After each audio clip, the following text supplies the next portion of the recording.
ఎట్లా ఇక చూడు, పాస్టర్ గాళ్ళ ఉచ్చ తాగుతూ అమెరికాలో దాక్కున్న కుక్క వేస్ట్ లంజ కొడక అన్ని బూతులు గదే ఇక పనికి నేను మరి నువ్వేం ఎవరు తాగుతున్నావురా? నువ్వు చిన్న జరిగా తాగుతున్నావురా?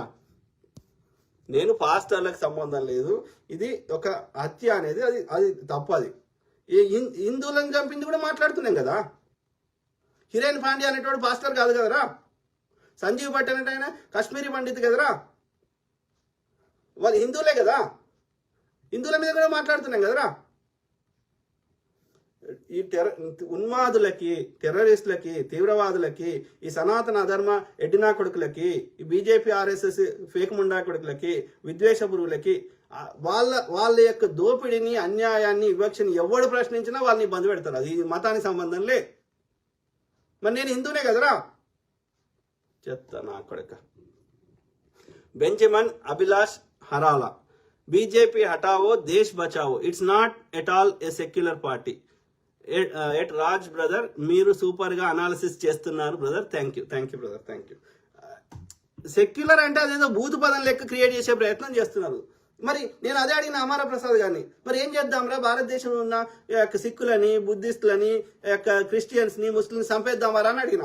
అట్లా కాదు, అందరు ఉండాలన్న. మరి ఉన్నాక ఎవరికి సమస్య ఉందిరా? అమెరికాలో ప్రతి నగరంలో పెద్ద పెద్ద గుళ్ళు ఉన్నాయి, ఇంక్లూడింగ్ ఇస్లామిక్ రాజ్యం అని ప్రకటించుకున్నటువంటి దుబాయ్లో కూడా ఉన్నదిరా అంటే సపోర్ట్ చేయడు. బ్యాప్స్ట్ టెంపుల్ అన్ని ప్రపంచంలో బ్రహ్మాండంగా ఉన్నాయి. షికాగోలో ఉంది, న్యూయార్క్లో ఉంది, అట్లాంటాలో ఉంది, అనేక చోట్ల ఉన్నాయి ఈ యొక్క స్వామినారాయణ టెంపుల్స్. మరి ఎక్కడ ఎవరికి సమస్య లేదు.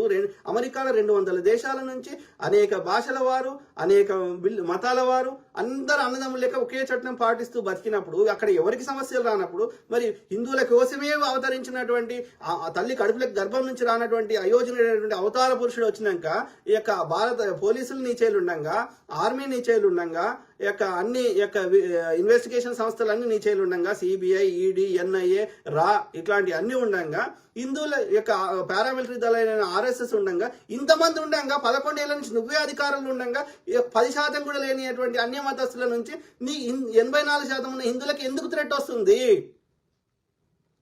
అంటే నువ్వు అసమర్థుడివా, లేకపోతే నువ్వే చేయిస్తున్నావా? అంటే 10% ఉన్న జనాలను నువ్వు కంట్రోల్ చేయలేకపోతున్నావు 10 ఏళ్ల నుంచి.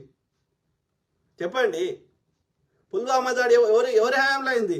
పొగబాంబు ఎవరి హయాంలో పెట్టిండ్రు? అన్ని బీజేపీ హయాంలో ఎందుకు అవుతాయి? వాటికి ఎందుకు విచారణలు ఉండయి? పండ్ల వ్యాపారం మీద దాడులు ఎవరి హయాంలో అయినాయి? పండ్ల వ్యాపారం మీద దాడులు చేస్తే పండ్లు పండించే రైతులు ఎవరు? హిందువులు కాదా? అంటే పొద్దుగాలేస్తే చేయించేది మీరే, చేయించి ముస్లింలు చేసిరని ప్రచారం చేసేది మీరే. అది విచారణ చేయకుండా మీరు తప్పించుకోవడానికి మీరే.